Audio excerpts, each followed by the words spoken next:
L'homme vise le président et appuie directement sur la gâchette. Il ouvre la mallette et démonte rapidement le fusil de précision. Il place une grenade dans la mallette, puis se tourne pour partir.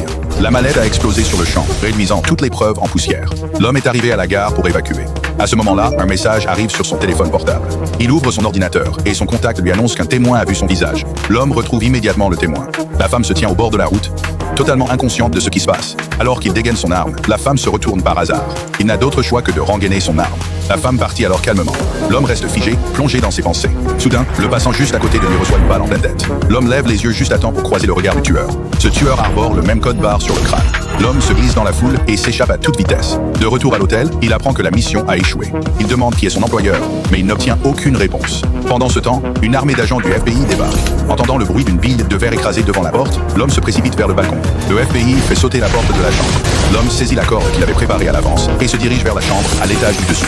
L'enfant qui jouait dans la chambre le regarde, l'air perplexe. Le personnage du jeu s'était réellement matérialisé dans la réalité. Il sort alors 2 pistolets du congélateur et court jusqu'au bout du couloir. Armé de ces 2 pistolets, il attaque férocement l'équipe du SWAT. Il force ensuite la porte de l'ascenseur et déclenche l'alarme incendie, attirant tout le monde à l'étage supérieur. D'un long saut, il glisse le long du câble jusqu'au sommet de l'ascenseur. Il ouvre prudemment la trappe du dessus, remplie d'agents du SWAT. Il dégaine ses 2 armes. L'homme saute. Et après s'être assuré que tout le monde avait passé l'arme à gauche, il remonte. Il se dirige alors vers la sortie. La police surgit derrière lui. Soudain, une femme de ménage surgit et passe entre les deux. L'homme saisit l'occasion pour s'échapper. Lorsque la police arrive, il a déjà sauté du balcon et s'est volatilisé sans laisser la moindre trace.